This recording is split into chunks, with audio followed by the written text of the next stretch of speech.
जैसे कि जब वो वर्ड चेंज यूज करता है रामाराव का बेटा, तो ना वो औरत समझ पाती है और ना ही narrator. Is that clear? Question number 2, astrologers' perceptions are based more on Bhatt's hearsay and conjecture than what the study of the stars. Comment with reference to the story. तो जो एस्ट्रोलॉजर्स होते हैं, जो ज्योतिषी होते हैं, ज्यादातर उनके परसेप्शन जो होते हैं वो जो कुछ सुनते हैं, सुनी सुनी जो बातें होती हैं उस पर उनका बेस होता है, उस पर आधारित होते हैं वो। और जो व्यक्ति सामने बैठा है उसके हाव भाव को देख करके वो अंदाजा लगा लेते हैं that what they have to say. तो जैसे कि शास्त्री को पहले से ही इसने नरेटर ने बता दिया था रंगा के बारे में, और उसने रंगा को वही सब कुछ बोला जो शास्त्री ने उसको कहने के लिए कहा था। हालांकि बाद में वो बोला कि हमें हिंट मिल जाता है इन चीजों से, और हम फिर अपने स्टार्स को स्टडी करते हैं, अपनी बुक्स को स्टडी करते हैं, और उसमें से जो स्टार्स फेवरेबल होते हैं उसके अकॉर्डिंग हम अपना फाइनल डिसीजन या जजमेंट देते हैं, जैसे कि शास्त्री ने रंगा के बारे में बताया। Is that clear? Then question number 3, Indian society has moved a long way from the way the marriage is arranged in the story. तो स्टोरी में जो मैरिज अरेंज की गई थी वो नरेटर की कोशिशों की वजह से हुई थी, और उस वक्त एज डिफरेंस ज्यादा होता था तो भी कोई प्रॉब्लम नहीं होती थी। जैसे कि that girl was only 11 years old, जबकि रंगा जो है वो अपनी स्टडी कंप्लीट करके आया था। तो definitely they had a great age difference between both of them. और उसके बाद जो नरेटर है उसने एस्ट्रोलॉजर की मदद ली, शास्त्री की हेल्प ली। देन शास्त्री ने जब उसको बताया रंगा को कि तुम्हारे स्टार्स में लिखा है कि तुम्हारी शादी किसी रत्ना नाम की लड़की से होगी, तो in that way the marriages were fixed there, but now the things have changed a little way. थोड़ी बहुत बदल गई हैं। उस वक्त सिर्फ अरेंज मैरिजेस ही होती थी, and now the love marriages are also common. लोग खुद ही अपना पसंद कर लेते हैं, एंड दैट इज उसके अलावा जो पेरेंट्स हैं वो डिसाइड करते हैं। और आज भी astrology is the main thing. ज्योतिष शास्त्र की मदद जरूर ली जाती है, पूछा जाता है वेदर द कुंडलीज जो भी हॉरोस्कोप्स हैं वो मैच करते हैं या नहीं करते हैं, और उसके बाद ही उनकी मैरिज जो है वो फिक्स होती है। So it can be said that many things have been changed, but still some things are remaining there. आज भी कुछ चीजें वैसी की वैसी ही है। Question number 4, what kind of a person do you think the narrator is? The narrator is a humorous man. हर चीज को मजाकिया अंदाज में उसने यहाँ पर डिस्क्राइब किया है, and he is very kind and generous also. He loves the ways, old ways and old traditions. Narrator इस फेवर में है कि जो एल्डर्स हैं उनको रिस्पेक्ट दिया जाना चाहिए, और अगर हम एल्डर्स को रिस्पेक्ट देते हैं तो बदले में हमें आशीर्वाद मिलते हैं। हम उनकी ब्लेसिंग्स, उनका सपोर्ट पाने के लिए हकदार हो जाते हैं। एंड इंसान को अपनी भाषा, अपने देश, अपनी जगह, अपनी नेटिव प्लेस के प्रति डिवोटेड होना चाहिए, जैसा कि राइटर है, he loves his village Osahali too much. चाहे जितनी भी वहाँ problems हो, but still he likes that village. He loves his own language. Is not in the favor of English language. And जब रंगा उसको respect देता है, तो he feels very kind and generous towards him. और वो तय कर लेता है कि ये जितना अच्छा लड़का है उसकी मैरिज भी उसी हिसाब से तय होनी चाहिए. उसका जो लाइफ पार्टनर है वो भी एक अच्छा इंसान होना चाहिए. एंड ही डिड एवरीथिंग कि रंगा और रत्ना की शादी हो जाए. सो these were the question answers. Anything else you want to ask?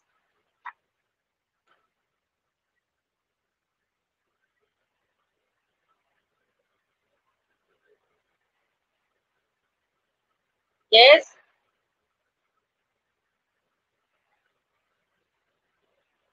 Vishal, what do you want to ask?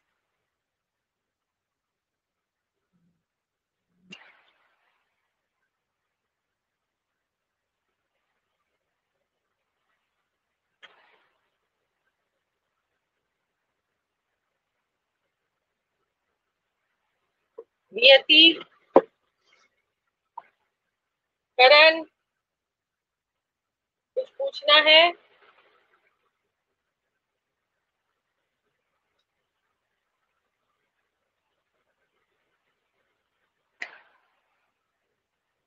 और देख लो, अगर कोई वर्ड मीनिंग कोई प्रॉब्लम है या कोई क्वेश्चन समझ में नहीं आया है, you can ask me and then I am going to start lesson number 4.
Yes, then shall I start lesson number 4?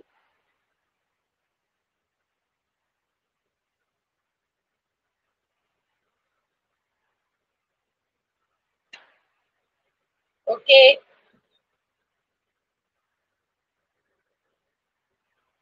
Yes, lesson 4, Albert Einstein at school.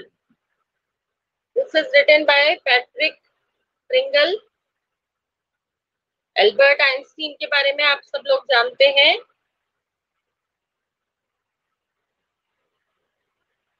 Tenth में भी आपका लेसन था इसका. He was the greatest physicist since Newton. Newton के बाद Albert Einstein, he was a great physicist and he got the Nobel Prize even. In the following extract from the young Einstein, the well-known biographer Patrick Pringle describes the circumstances which led to Albert Einstein's expulsion from a German school. और lesson 10 में जो chapter था, sorry class 10 में आपने जो chapter पढ़ा था,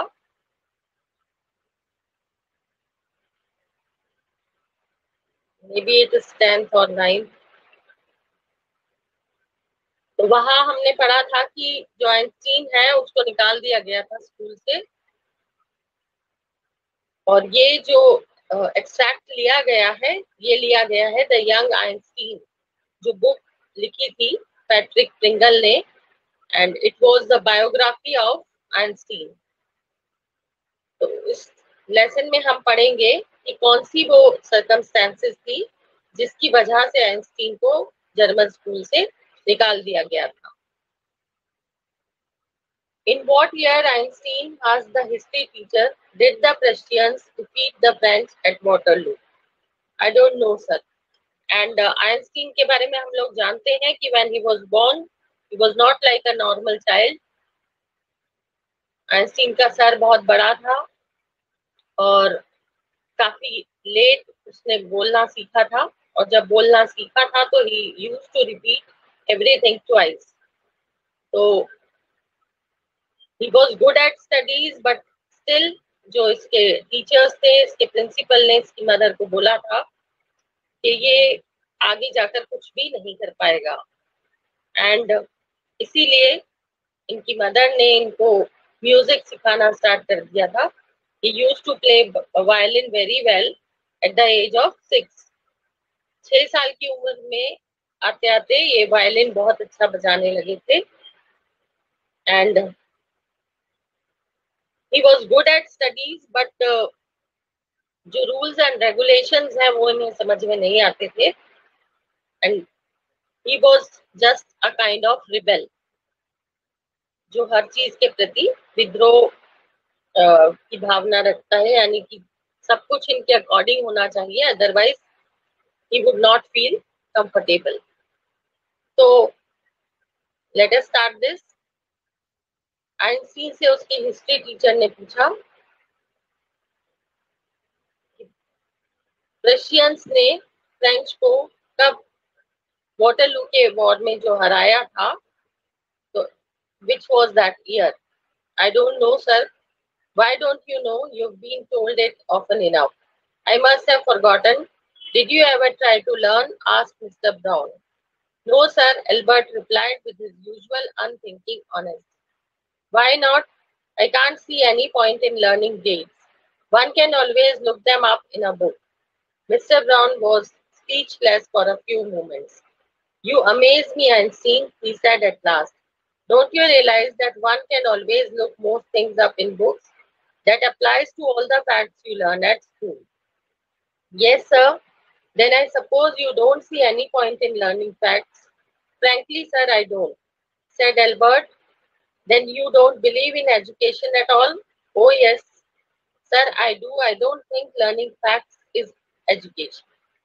और जब उसने कहा कि मुझे नहीं पता है, और टीचर ने उससे पूछा कि why he did not know that, उसने कहा मैं शायद भूल गया हूँ। जब मिस्टर ब्राउन ने पूछा कि क्या तुमने कभी लर्न करने की कोशिश की, तो he said with innocent honesty, मैंने कभी नहीं लर्न करने की कोशिश भी नहीं की, बिकॉज मुझे नहीं लगता कि डेट्स को लर्न करने में कोई यूज है। डेट्स हम बुक्स में भी देख सकते हैं। और मिस्टर ब्राउन कुछ नहीं बोल पाए, और उन्होंने कहा इसका मतलब तो ये है कि सारी चीजें तुम बुक्स में देख सकते हो, तो तुम्हें कुछ भी लर्न नहीं करना चाहिए। Then he said yes, and he pointed out, जब टीचर ने कहा कि इसका मतलब तो तुम एजुकेशन में बिलीव ही नहीं करते हो, तो आइंस्टीन ने कहा कि सिर्फ चीजें याद करना, यानी कि जो कुछ बुक में लिखा है उसको लर्न कर लेना ही एजुकेशन नहीं है। And somewhere he was true, because education means to grab the things, not merely to learn them or cram them. जो बुक्स में लिखा है उसको एज इट इज याद कर लेना, उसको सिर्फ रट लेना एजुकेशन नहीं है, बल्कि उन चीजों में जो कुछ बुक्स में लिखा है उसको समझना और उसको अपनी लाइफ में अप्लाई करना, that is the main M of education. In that case, said the history teacher with heavy sarcasm, perhaps you will be so kind as to tell the class the Einstein theory of education. Albert flushed. I think it's not facts that matter, but ideas. He said, I don't see the point in learning the dates of battles or even which of the armies killed more men. I'd be more interested in learning why those soldiers were trying to kill each other. And जब history teachers जो थे वो बहुत नाराज हो गए, heavy sarcasm यानी taunting वे में उन्होंने आइंस्टीन को बोला कि अब तुम पूरी क्लास को जो तुम्हारी थ्योरी है एजुकेशन की वो बताओगे। एल्बर्ट शर्मा गया जो बच्चा था, and but then he said कि सिर्फ फैक्ट्स मैटर नहीं करते हैं, जैसा कि मैंने अभी बताया कि जो कुछ बुक्स में लिखा है उसको एज इट इज लर्न कर लेना, उसको सिर्फ रट लेना एजुकेशन का मकसद नहीं है, बल्कि जो उसके आइडियाज हैं जो उससे हम सीख सकते हैं उन्हें हमें सीखना चाहिए। तो ही सेड बैटल्स की डेट्स याद करना या किस आर्मी ने कितने ज्यादा लोग मारे ये याद करना जरूरी नहीं है, बल्कि मैं इस चीज को जानने में ज्यादा उत्सुक हूँ, इंटरेस्टेड हूँ कि वो सोल्जर्स एक दूसरे को मारने के लिए क्यों तैयार थे, why they were fighting. That's enough. Mr. Brown's eyes were cold and cruel. We don't want a lecture from you, Einstein. You will stay in for an extra period today, although I don't imagine it will do you much good. It won't do the school any good either. You are a disgrace. I don't know why you continue to come. It's not my wish, sir, Albert pointed out. Then you are an ungrateful boy and ought to be ashamed of yourself. I suggest you ask your father to take you away. And history में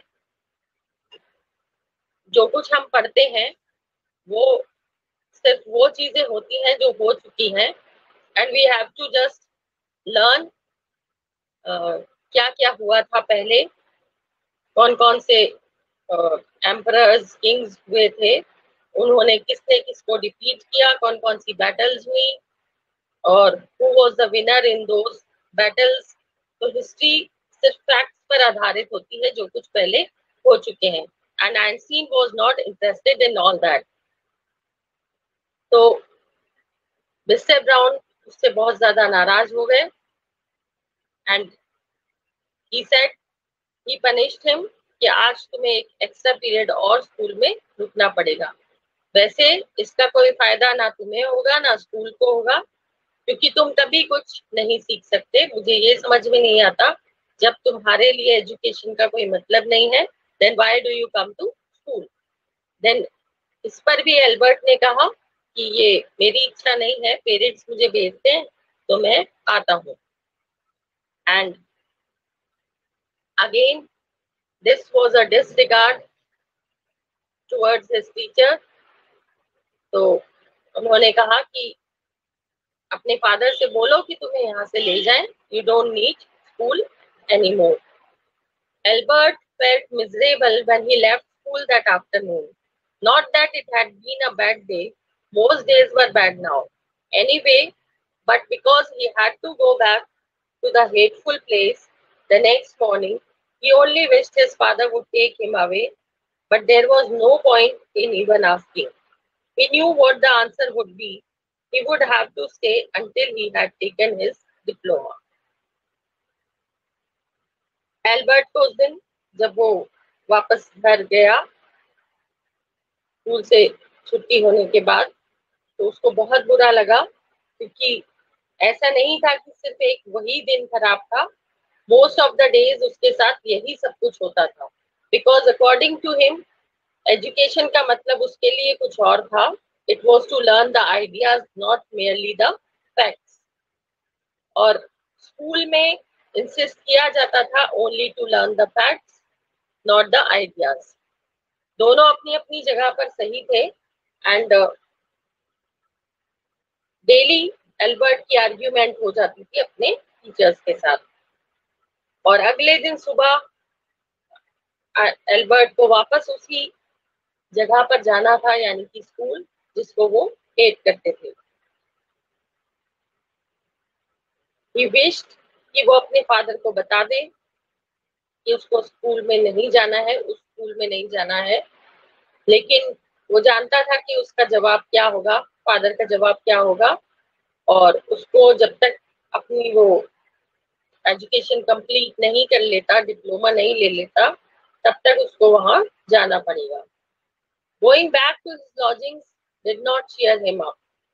His father had so little money to spare that Albert had been found a room in one of the poorest quarters of Munich. He did not mind the bad food and lack of comfort, or even the dirt and squalor, but he hated the atmosphere of slum violence.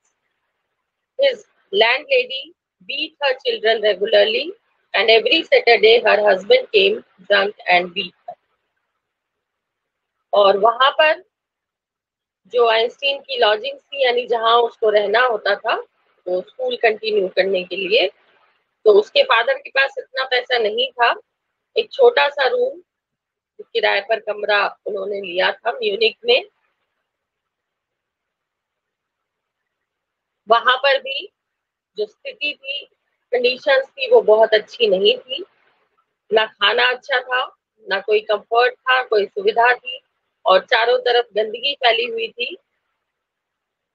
इन सब से जो ये physical discomfort था, जो physical problems थी, उनसे Einstein को ज्यादा फर्क नहीं पड़ रहा था, बल्कि जो उस जगह का एटमॉस्फेयर था वो उनके लिए ज्यादा खराब था.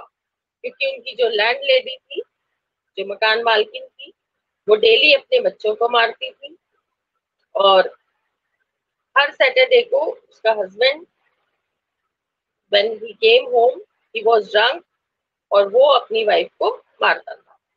तो ये चीजें आइंस्टीन को ज्यादा हर्ट करती थी, बजाय उस चीज से जो कि आसपास की गंदगी थी, या कंफर्ट नहीं था, सुविधा नहीं थी, या खाना अच्छा नहीं था. ये चीजें वो एक बार बर्दाश्त कर भी लेता, बट ये जो मेंटल डिस्टर्बेंस था, जो एटमॉस्फेयर खराब था, उसकी वजह से आइंस्टीन को ज्यादा प्रॉब्लम होती थी. But at least you have a room of your own, which is more than I can say, said Yuri when he called round in the evening. At least you live among civilized human beings, even if they are all poor students, said Albert.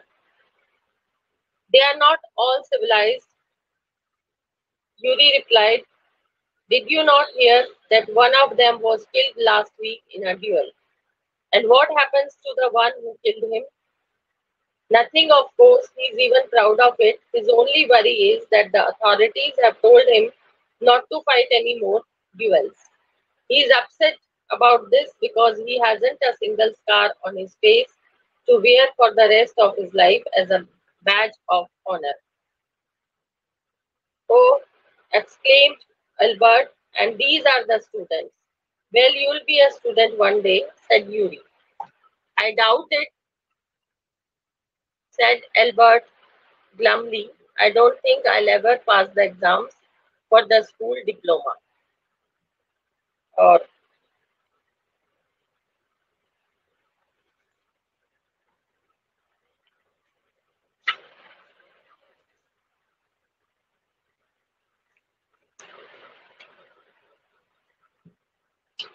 Einstein की friend ने, Yuri ने जब कहा कि कम से कम तुम्हारे पास अपना कमरा तो है, तो तुम्हें इसी में एडजस्ट करना चाहिए.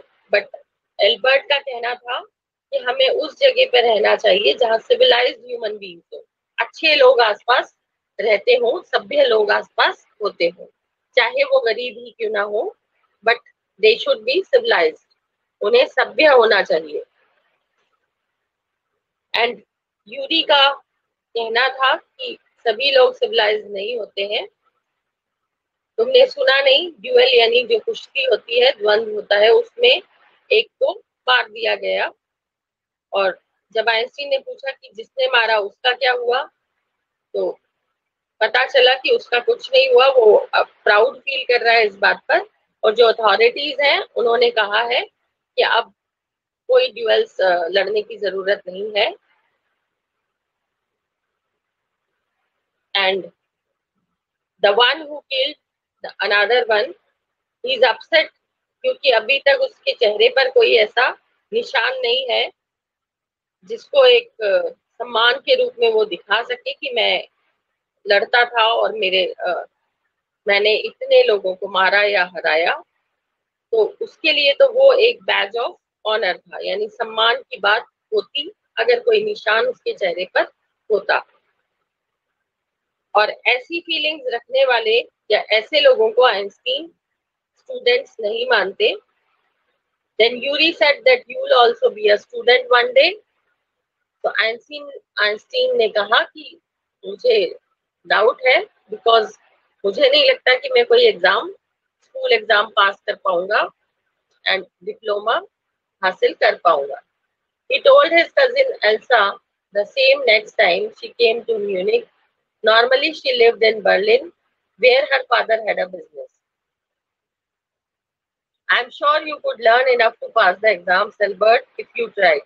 She said, I know lots of boys who are much more stupid than you are to get through. They say you don't have to know anything. You don't have to understand what you are taught. Just be able to repeat it in the exams. That's the whole trouble, said Albert. I'm no good at learning things by heart. You don't need to be good at it. Anyone can learn like a parrot. You just don't try. And yet I always see you with a book under your arm. Added Elsa. What is the one you are reading? A book on geology? Geology, rocks and things. Do you learn that? No, we have hardly any science at school. Then why are you studying it? Because I like it. Isn't that a good enough reason? Elsa sighed. You are right, of course, Albert, she said, but it won't help with your diploma. Apart from books on science, his only comfort was music, and he played his violin regularly until his landlady asked him to stop. Albert Einstein की cousin थी Elsa, और जब वो Munich आई, Albert से मिली।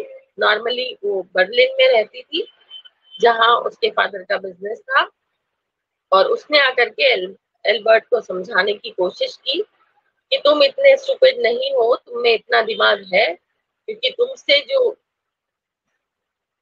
कम intelligent बच्चे हैं वो भी पढ़ रहे हैं, वो भी पास हो जाते हैं, तो तुम भी एग्जाम पास कर सकते हो। लेकिन ऐसा कहा जाता है, तुम्हारे टीचर्स कहते हैं कि तुम कुछ करना चाहते ही नहीं हो।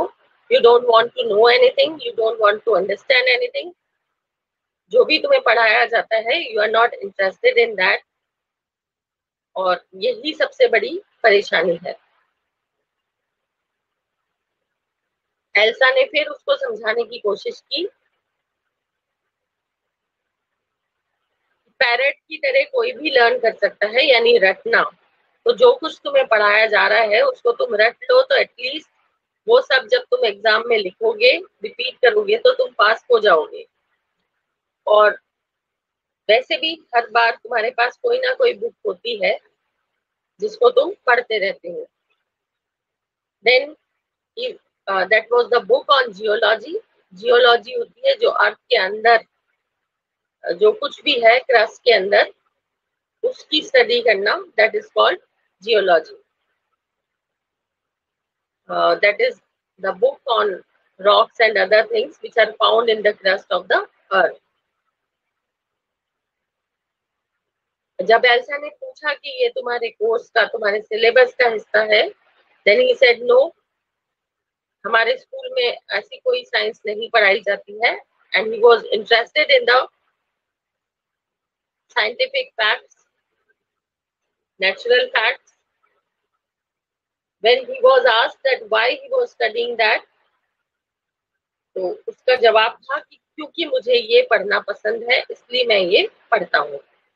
यानी कुल मिलाकर के आइंस्टीन का जो तर्क था, जो लॉजिक था, वो ये था कि वो सिर्फ वो पढ़ सकता है जिसमें उसको इंटरेस्ट है। जिसमें उसको इंटरेस्ट नहीं है, he will not study that thing. और बुक्स के अलावा जो साइंस पर बुक्स होती थी, वो भी उसको अच्छी लगती थी। जो साइंटिफिक फैक्ट्स पर बेस्ड होती थी, जिनमें कुछ लॉजिकल रीजन होता था. Only he like those books. और उसके अलावा अगर उसको किसी चीज में इंटरेस्ट था तो वो था म्यूजिक. और वो अक्सर अपना वायलिन रेगुलरली बजाया करता था जब तक कि उसकी लैंडलेडी उसको बोलना दे बंद करने के लिए. That wailing gets on my nerves, she said. There's enough noise in this house with all the kids howling. और वो चिढ़ करके बोलती थी कि इतना शोर मैं बर्दाश्त नहीं कर सकती. ऑलरेडी इतना शोर घर में होता रहता है, बच्चे जो हैं वो चिल्लाते रहते हैं. तो she asked him to stop the violin, stop playing the violin.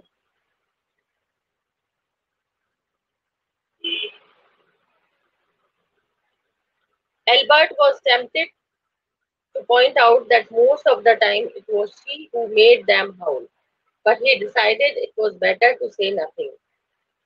I must get away from here, he told Yuri, after 6 months alone in Munich.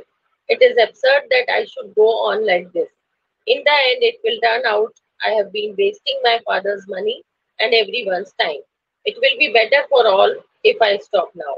And then what will you do? Yuri asked. I don't know. If I go to Milan, I'm afraid my father will send me back. Unless his eyes gleamed with a sudden idea. Yuri, do you know any friendly doctors? I know a lot of medical students and some of them are friendly, said Yuri. Doctor, no, I've never had enough money to go to one. Why? Suppose, said Albert, that I had a nervous breakdown. Suppose a doctor would say it's bad for me to go to school and I need to get right away from it. I can't imagine a doctor saying that, said Yuri. I must try, said Albert, to find a doctor who specializes in nerves. There are plenty of them, Yuri told him. He hesitated for a moment and then added, rather reluctantly, I'll ask some of the students if they know one, if you like. Will you? Oh, thank you, Yuri. His eyes were shining. Wait a moment, I haven't found one yet. Oh, but you will, and if I do, I don't know if he'll be willing to help you. He will, declared Albert. I'm going to have a real nervous breakdown to make it easier for him. He laughed merrily. I've never seen you looking less nervous, remarked Yuri. A day or two at school will soon put that right, Albert assured him. Certainly he had lost his high spirits when Yuri saw him next. I can't stand it any longer, he said. I really shall have a nervous breakdown that will satisfy any doctor. Keep it up then, said Yuri. I found a doctor for you. You have? Albert's face lit up. Oh, good. When can I see him? I have an appointment for you for tomorrow evening. Yuri said, here's the address. He handed Albert a piece of paper. और Albert जो था वो ना सिर्फ अपने school से बल्कि उस जगह से भी बहुत ज्यादा परेशान हो चुका था जहां वो रहता था, because he was not satisfied with the way of teaching in the school. उसको सिर्फ क्रैम नहीं करना था, जैसे कि एल्सा ने भी उसको समझाने की कोशिश की that he can learn like a parrot. लेकिन एल्बर्ट का ये तरीका नहीं था. He wanted to know the ideas, to know the facts instead of just cramming them. और दूसरी तरफ जहां वो रहता था, those people were very much uncivilized, जिनके लिए म्यूजिक भी एक अप्रिय साउंड लगती थी उस लैंड लेडी को. वो खुद बच्चों को चिल्लाने पर मजबूर करती थी, लेकिन आइंस्टीन ये बात उसको नहीं बोल सकता था.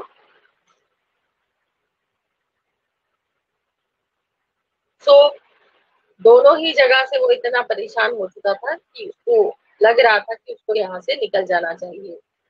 Otherwise it will be merely the wastage of money as well as time. उसके फादर के पैसे भी बर्बाद होंगे और सब लोगों का समय भी खराब होगा. That is why he wanted to leave Munich. और उसके लिए वो सोच रहा था कि कैसे अपने फादर को कन्विंस किया जाए. वो म्यूनिक में नहीं बल्कि मिलन में जाकर के पढ़ना चाहता था. Milan is the name of city and Munich is also the name of the city. तो फिर उसको अचानक एक आइडिया आया. उसने यूरी से पूछा कि अगर तुम किसी डॉक्टर को जानते हो तो जो कि मुझे ये डायग्नोस कर दे कि मेरे को नर्वस ब्रेकडाउन हुआ है और मुझे इमीडिएटली ये स्कूल छोड़ देना चाहिए, अदरवाइज मैं और ज्यादा डिप्रेशन में चला जाऊंगा. अगर डॉक्टर ऐसा बोल दे तो उसके फादर को फिर उस स्कूल से उसको निकालना ही पड़ेगा. And Yuri tried to explain him कि इससे कोई फायदा नहीं होगा, बट आइंस्टीन की जिद के आगे यूरी को झुकना पड़ता है.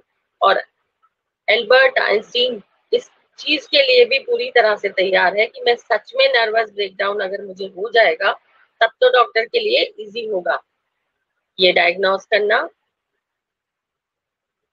और एक दो दिन अगर और मैं स्कूल गया तो ये सब कुछ सच में हो जाएगा, यानी कि he will suffer the nervous breakdown और डॉक्टर को ये डायग्नोस करना ही पड़ेगा.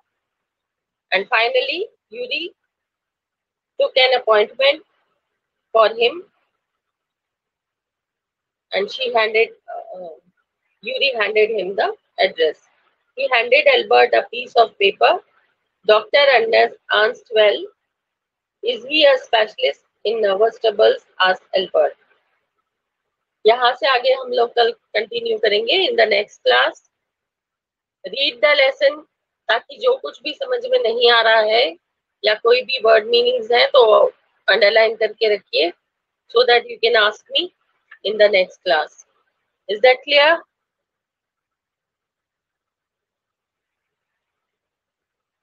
Is it clear?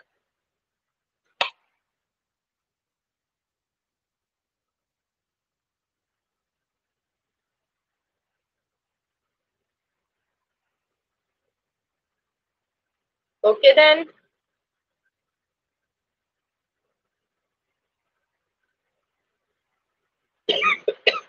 Do the question answers of lesson 3. Read lesson 4 and underline the hard words. This is your homework. Goodbye all of you.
Good morning, class.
Okay, you can ask me अभी कैसे doubts है तुम्हें second chapter से?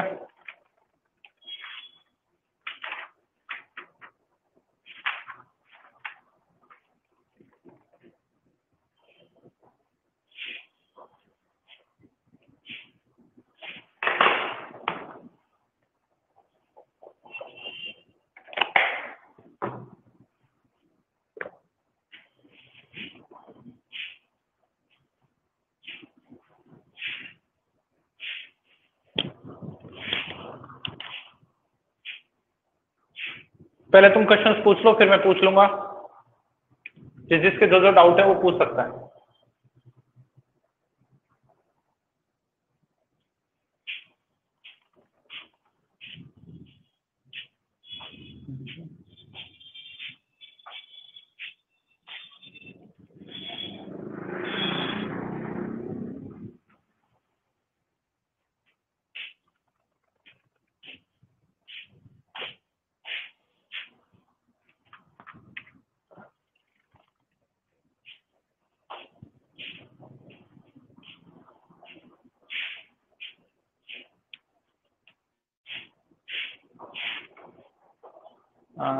Protozoans में ciliated and sporozoan, what does that mean? Chapter 4 protozoan, ये क्या है? 4 protozoan में सीलेटेड एंड स्पोरोजोन। 4 क्या है?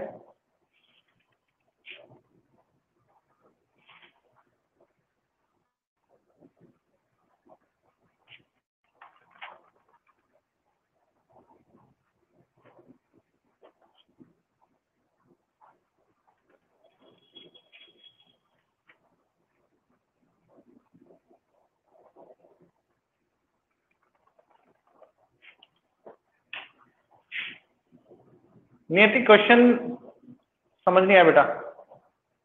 4th protozoans are all given. 4 type of protozoans, you mean 4 type of protozoans like flagellated, ciliated, sporozoans और amoeboid movement करने वाला, उसकी बात कर रहे हो? ओके, 4 टाइप के होते हैं on the basis of their movement, कि किस तरीके से चलते हैं, ठीक है ना? 4 तरीके के अपने बताए हुए हैं जिस तरीके से वो चलते हैं। जैसे पहले वाला है वो क्या करते हैं? अमोबॉइड मूवमेंट करते हैं।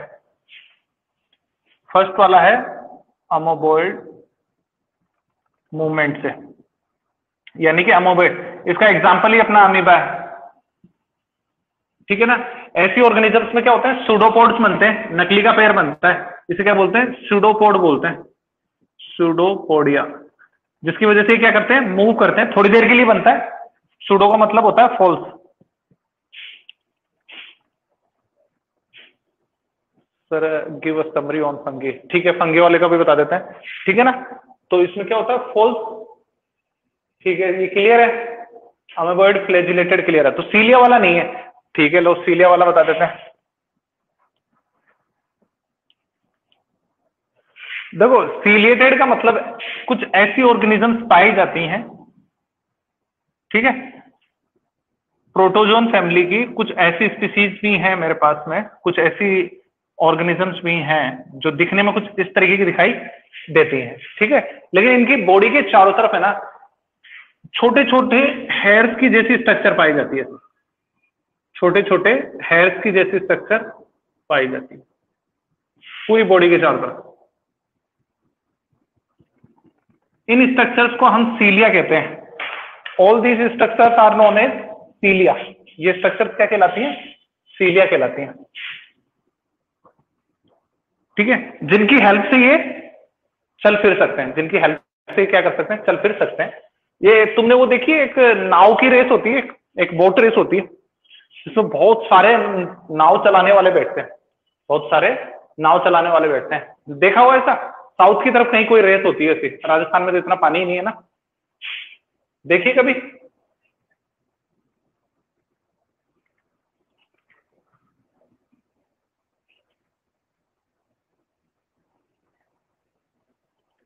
हाँ, क्या बोलते हैं उस रेस को? नाम वगैरह कुछ पता है?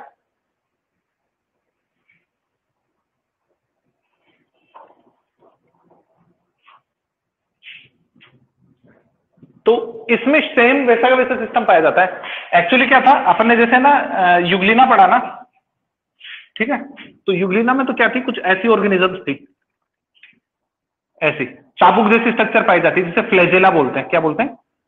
फ्लैजेला। इसकी हेल्प से मूव करते हैं, फ्लैजेला को पानी में ऐसे डालते हैं और आगे चले जाते हैं। लेकिन इसके अंदर क्या होती है, जो सीलिया है ना, ये सारे एक बार ऐसे नीचे झुकते हैं, ठीक है, आगे झुकते हैं और फिर पानी को क्या करते हैं? पुश करते हैं, फिर वापस क्या करते हैं? ऊपर की तरफ मूव कर लेते हैं ऐसे सारे, ठीक है, फिर वापस क्या करते हैं? एक साथ नीचे की तरफ जाते हैं, यानी कि पानी को क्या करते हैं? पीछे की तरफ पुश कर देते हैं, ठीक है ना। तो सारे के सारे सीलिया जितने भी हैं, ये सारे क्या करते हैं? एक साथ कंटिन्यूटी में। उसमें देखना वो नाव वाली रेस होती है ना, आगे की मूवी में है कुछ ऐसा, ठीक है ना, तो वो क्या करते हैं? सारे के सारे नाविक एक साथ चलाते हैं, जितने भी होते हैं ना, लगातार तेज तेज मारते हैं। ये सारे सीलिया ऐसे ही मूव करते हैं पानी में, सारे सीलिया क्या करते हैं? ऐसे मूव करते हैं, पानी के अंदर जाते हैं और पानी को पीछे की तरफ धकेलते हैं। इससे एनिमल क्या होता है? आगे की तरफ चला जाता है। जैसे फ्लैजिला क्या करती है? ऐसे पानी में डालते हैं और पड़ती है, तो लेकिन फ्लैजिला की एक लंबी स्ट्रक्चर है, इसके ऊपर माइन्यूट सीलिया पाए जाते हैं फ्लैजिला पे भी, ठीक है, और इसके ऊपर बहुत सारे सीलिया पाए जाते हैं, इसके ऊपर बहुत सारे टिनी हेयर लाइक स्ट्रक्चर पाई जाती है। इस ग्रुप को, ऐसे एनिमल्स को क्या कहते हैं? सीलिएटेड प्रोटोजोआ कहते हैं, सीलिएटेड प्रोटोजोआ कहते हैं। जैसे पैरामीशियम इसका एग्जाम्पल है, पैरामीशियम इसका एग्जाम्पल है।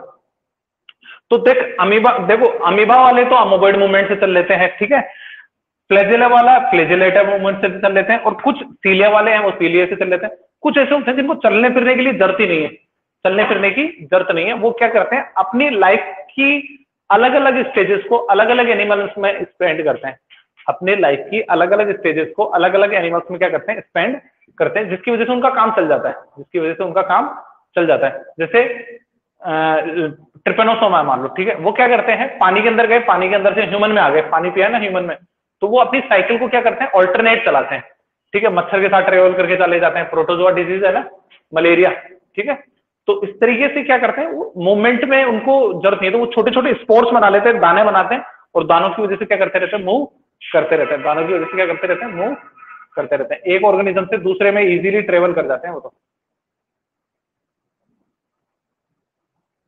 चलो बताओ, आगे समझ में? अब नियति आगे बेटा।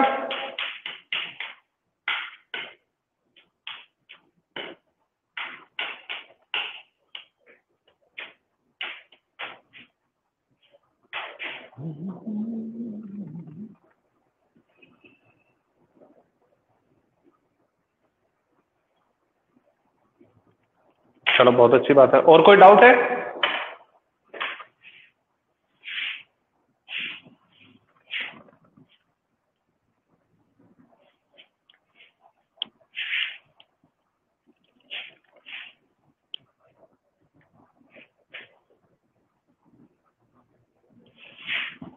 चलो, सुमित ने भी कुछ पूछा था ना, फंगस को एक बार एक्सप्लेन कर दे, ये कहा था ना, शॉर्ट में ब्रीफ कर दो।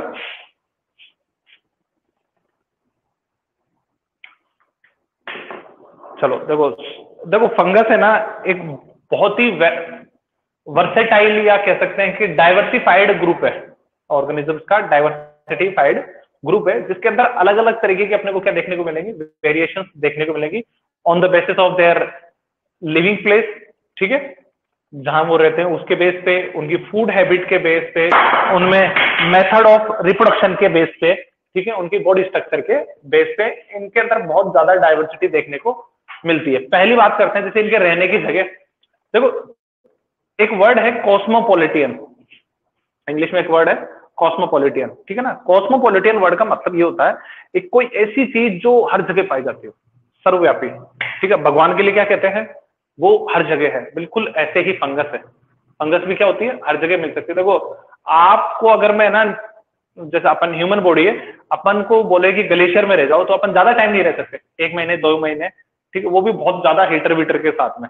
लेकिन अपनी बॉडी डिग्रेडेट होने लगती है, धीरे धीरे अपने सेल्स मरने लगेंगे, आप बहुत जल्दी क्या हो जाएंगे, लिविंग से नॉन लिविंग में कन्वर्ट हो जाएंगे। लेकिन फंगस एक ऐसी ऑर्गेनिज्म है वो जो बहुत अपोजिट क्लाइमेट्स होते हैं, जो बहुत अपोजिट क्लाइमेट होते हैं वहां पे भी क्या करते हैं, सर्वाइव कर लेते हैं। बहुत अपोजिट क्लाइमेट्स में भी क्या कर लेते हैं, खुशी खुशी रह लेते हैं। इसीलिए इन ऑर्गेनिज्म को कॉस्मोपॉलिटन कहा गया है। ये क्या करते हैं, सॉल्टी प्लेसेस होते हैं ना, जो नमक के झरने होते हैं, वहां कोई ऑर्गेनिज्म नहीं पाई जाती, बहुत ज्यादा खारा पानी होता है, ठीक है, वहां रह जाते हैं। बहुत ज्यादा गर्म झरने होते हैं जहां वोल्केनोस इरप्ट होते हैं ना, वहां पे जो पानी होता है ना वो उबलता हुआ रहता है, ठीक है, 100 डिग्री पे ही रहता है हमेशा, उबलता उबलता ही रहता है, ठीक है।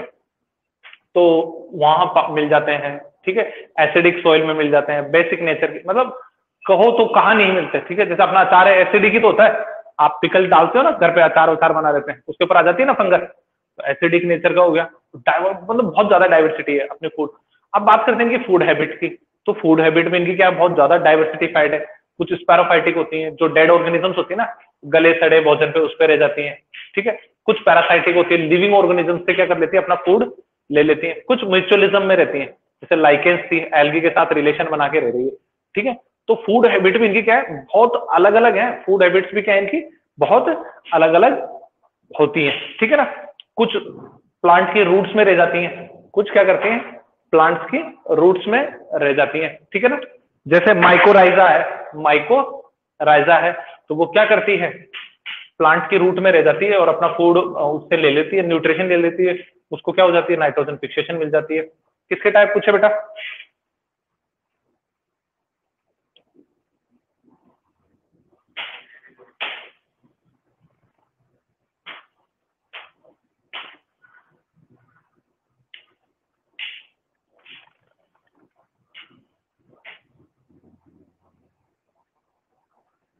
फाइको आइको फाइकोमाइसिटीज है, इसको हाँ टाइप सही है इसको। अब बात करते हैं इसकी बॉडी शेप की। तो ये इसमें क्या बनती है, पतली थ्रेड लाइक स्ट्रक्चर होती है, फंगस होती है, जैसे भी, जिसे हाइफी कहते हैं। कुछ हाइफी सेगमेंटेड होती है जिसे सेप्टेड बोलते हैं, ठीक है। कुछ हाइफी क्या होती है, बिना सेप्टेड होती है, ठीक है भाई। और इनकी बॉडी स्ट्रक्चर जब ये नेटवर्क पूरा बन जाता है, इसे माइसिलिन कहते हैं। क्या कहते हैं, माइसिलिन कहते हैं, ठीक है ना, याद रखना।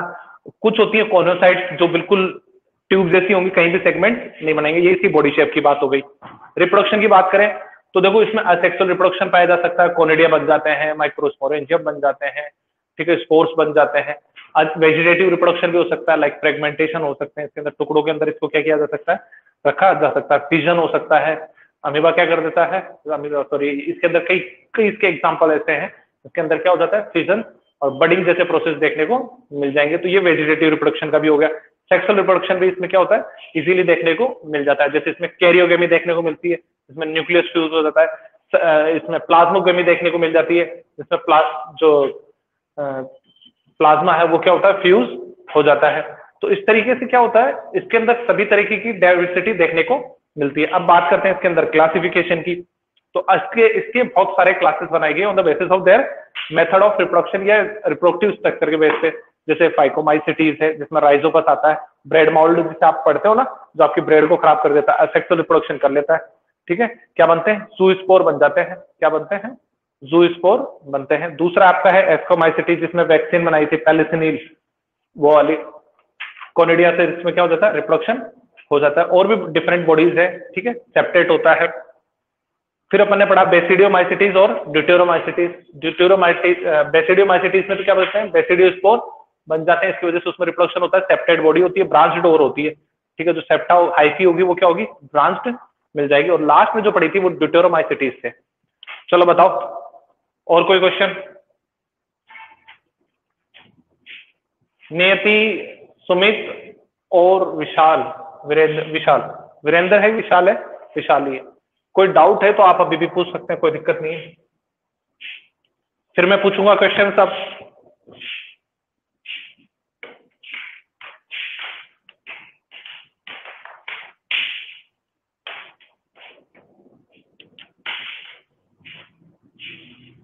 चलो तो चालू करें फिर आज का सेगमेंट। कुछ क्वेश्चंस आपके, कुछ क्वेश्चंस मेरे, ठीक है?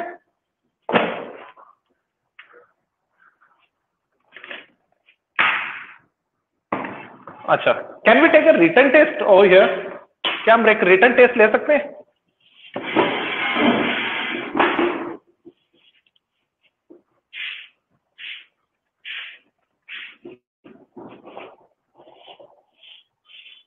सुमित, कोई ऐसा रखता है कि अपन एक रिटन टेस्ट ले सकते हो यहाँ पे?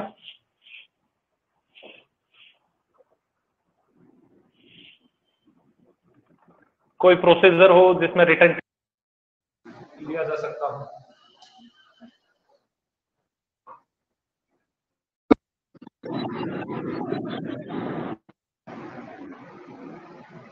आप बताओ तो, किसी और टीचर ने लिया अभी तक कोई टेस्ट ऐसा?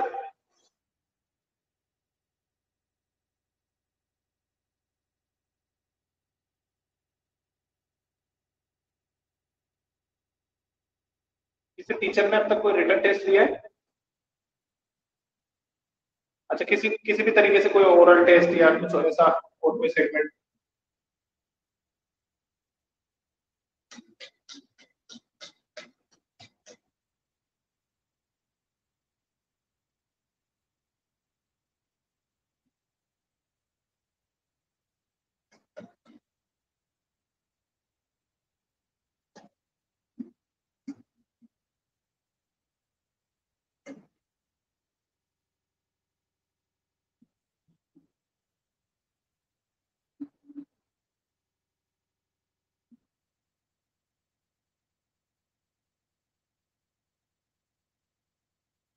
केमिस्ट्री में हुआ था।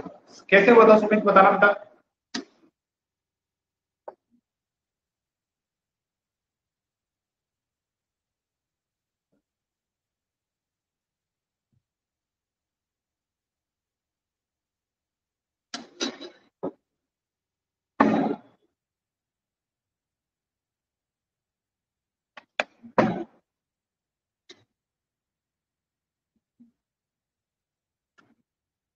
क्या प्रोसीजर था टेस्ट का?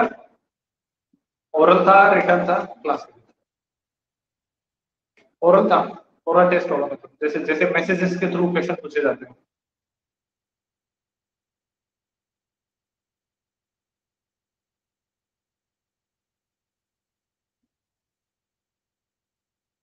चलो तो फिर, चलो ऑनेस्टली रिप्लाई करोगे तब तो फिर बेनिफिशियल है, अदरवाइज तो कोई फायदा नहीं होगा।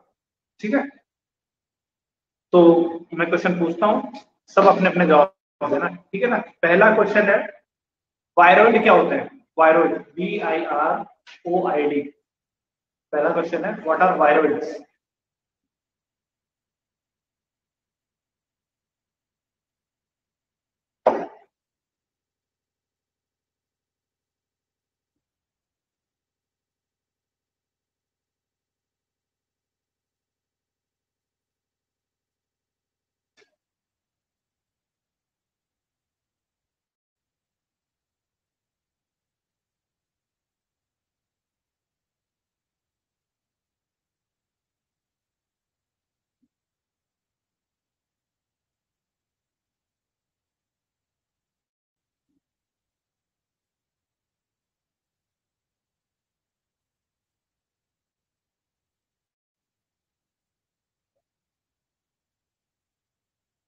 मैंने वायरॉइड पूछा है, बैक्टीरियोफेज नहीं पूछा।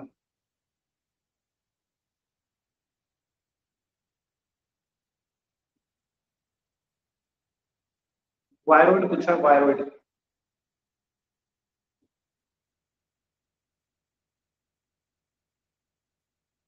What are viroids?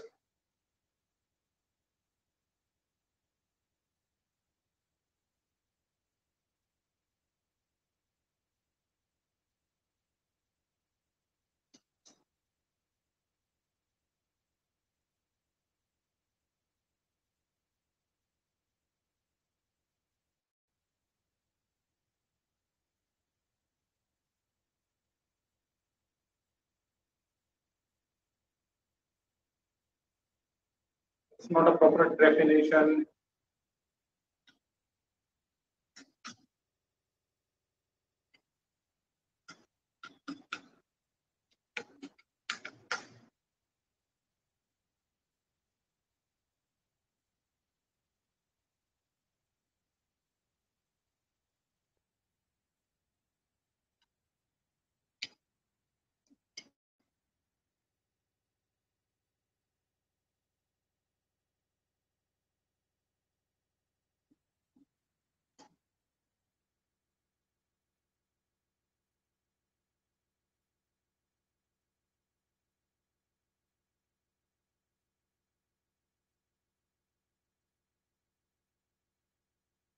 नियति का है, नियति का रिप्लाई नहीं है। नहीं बेटा, स्मॉलर देन वायरस मैंने पूछा होते क्या है, तूने तो साइज बता दी। Which causes potential। ठीक है चलो, दूसरा क्वेश्चन सेटिस्फैक्टरी नहीं था, ये रिप्लाई तुम्हारे ठीक है ना। अच्छा इसमें बताओ वायरस के अंदर जेनेटिक मटेरियल क्या होता है, आरएनए या डीएनए?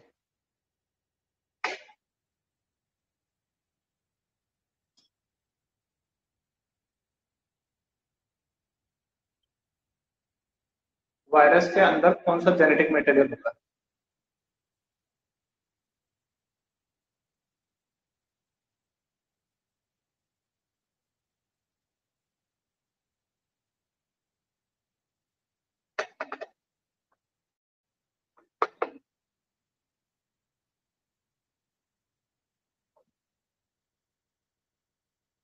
रिप्लाई बहुत स्लो आ रहे हैं और सेटिस्फेक्शन बिल्कुल नहीं है।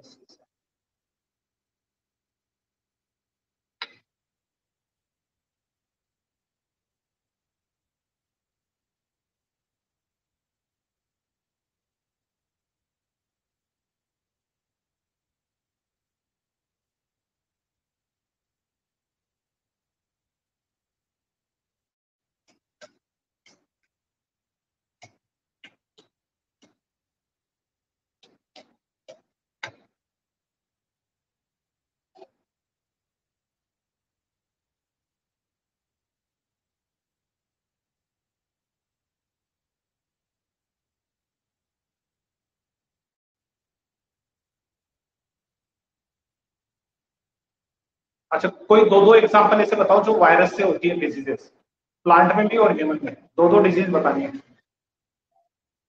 दो प्लांट डिजीज और दो animal disease.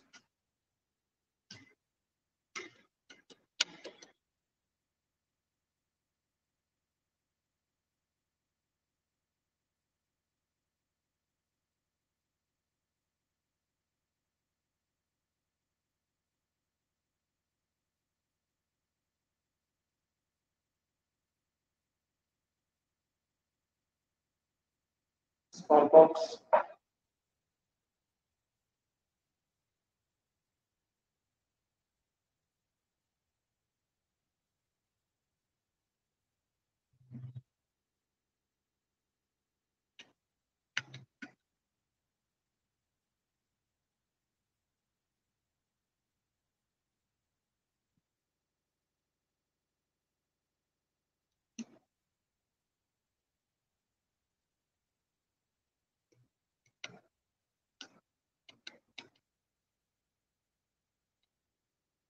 TMV in plants.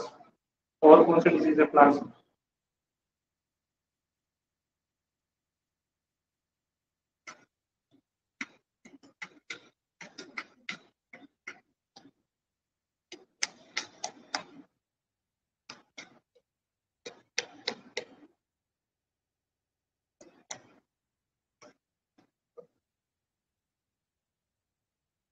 Question ये है बेटा, give any two examples of plant disease and animal diseases which are caused by an virus.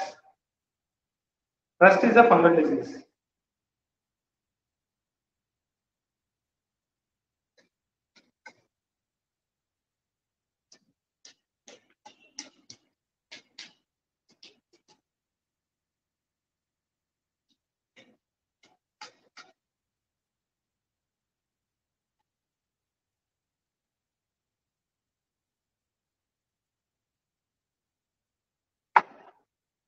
Tuberculosis, TB.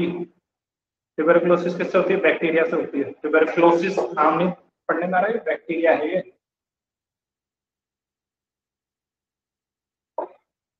Flu, हाँ फ्लू ठीक है। इट मीन्स तुमने पढ़ाई नहीं की है भाई, ऐसे काम चलेगा नहीं, ऐसे तो काम चलेगा नहीं। तो ऐसे बताओ, एक कोई ऐसी पैरासाइटिक फंगल का नाम बताओ जो मस्टर्ड के अंदर डिजीज कोज करती है। मस्टर्ड के अंदर डिजीज कोज करती है, और अपने बुक का एग्जाम्पल है ये, अपने ही बुक का क्वेश्चन है। कोई ऐसी एक फंगस है पैरासाइटिक है जो इसके अंदर डिजीज कोज करती है, मस्टर्ड में, सरसों की खेती के अंदर।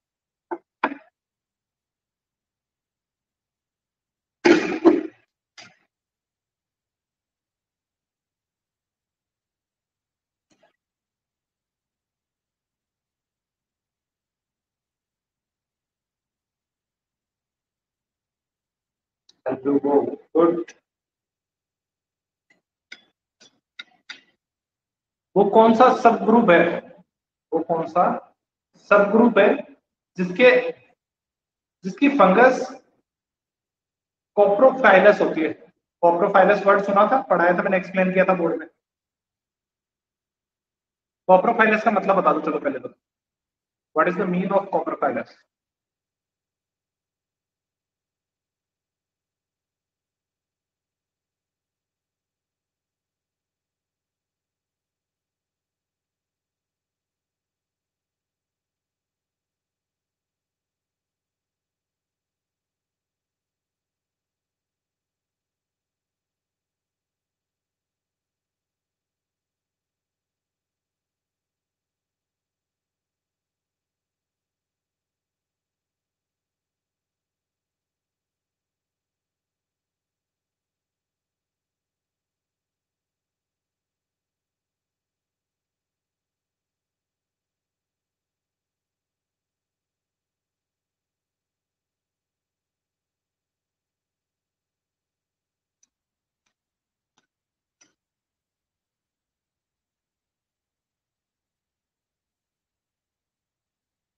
ग्रुप ठीक है, मतलब बताओ, ग्रुप तो ठीक है, एस्कमाइसिटीज होते हैं।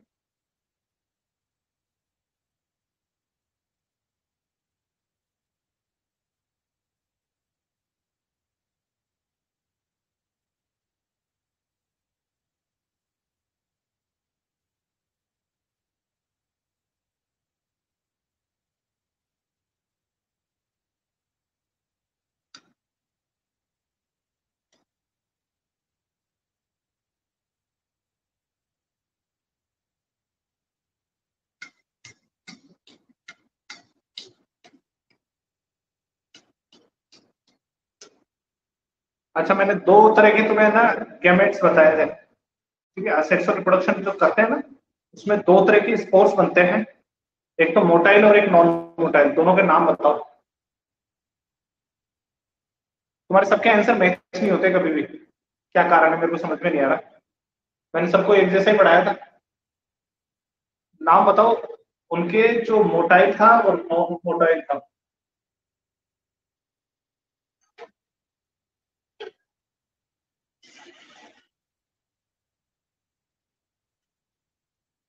जू स्पोर्स एंड एनाबल स्पोर्स, ये तो बिल्कुल सही है, ये आंसर सही है बिल्कुल, ये आंसर सही है। देखो जिसे आएगा ना वो तुरंत जवाब दे देगा, है ना? अच्छा ऐसे बताओ, अ, जो अपने ये फूड प्रोसेसिंग में कौन सा, अपने 5 ग्रुप पढ़े थे, ठीक है ना? 5 अलग अलग तरह के अपने क्या पढ़े थे? एनिमल्स पढ़े थे। पहले मोनेरा पढ़ा, फिर प्रोटिस्टा पढ़ा, ठीक है, फिर फंगस पढ़ी, फिर एनिमेलिया पढ़ा, फिर प्लांटी पढ़ी, और फिर कुछ 4-5 तरह के अलग ऑर्गेनिज्म पढ़ा है। लेकिन ऐसे बताओ कि एक एक जो काम है बियर बनाने का, ठीक है, अल्कोहल प्रोडक्शन का, वो कौन सा ग्रुप है जिसके ऑर्गेनिजम्स करते हैं? बियर समझते ही हो, फर्मेंटेशन का जो प्रोसेस है उसमें कौन सी ऑर्गेनिजम्स काम में आती है?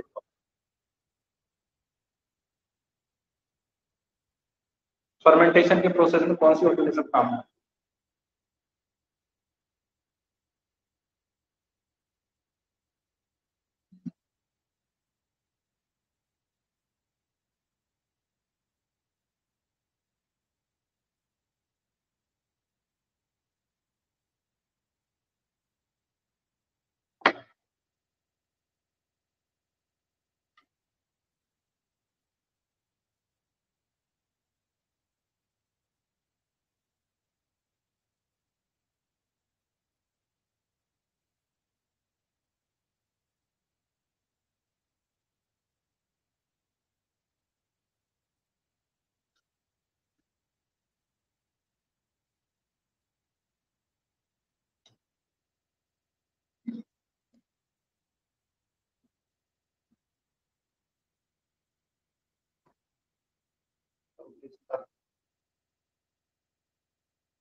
नियति और तुम क्या कहते हो भाई?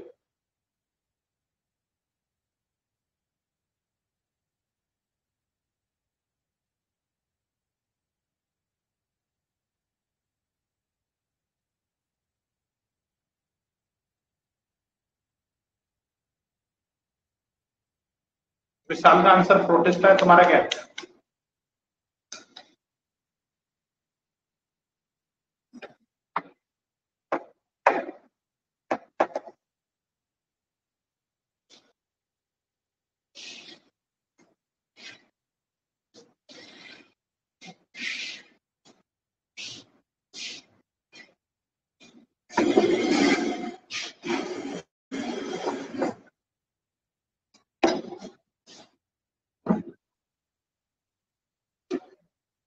सुमित का फंगी है, बहुत लेट रिप्लाई आया है सुमित। बड़वाड़ी नियति शायद और लगा लास्ट में सुमित के तो। चलो भाई ऐसे तो काम चलेगा, लेकिन मुझे नहीं लगता ये चैप्टर इतने अच्छे से प्रिपेयर कर पाया जितने तुम्हें होना चाहिए। ठीक है, not up to the mark में नहीं हो, बिल्कुल बिलो लेवल कह सकते हैं, क्योंकि रिप्लाई बहुत स्लो है, which means you are not prepared. ठीक है, रीजन कोई भी हो सकता है, तुमने पढ़ाई नहीं की होगी, हो सकता है तुम्हारे कुछ टॉपिक ले गए होंगे, ठीक है, या डीप स्टडी नहीं की, ऊपर से पढ़ के आ गए, कोई बात नहीं। इस चीज को अपन आज की क्लास में तो एक्सक्यूज कर देंगे, अगली बार देखेंगे। नेक्स्ट जो टेस्ट होगा वो नेक्स्ट क्लास में अपन दोबारा एक बार इस चीज का टेस्ट देंगे और फिर इवैल्यूएट करेंगे कि तुम कितना पढ़ते हो। ठीक है ना, इतनी स्टडी से तो काम चलेगा नहीं।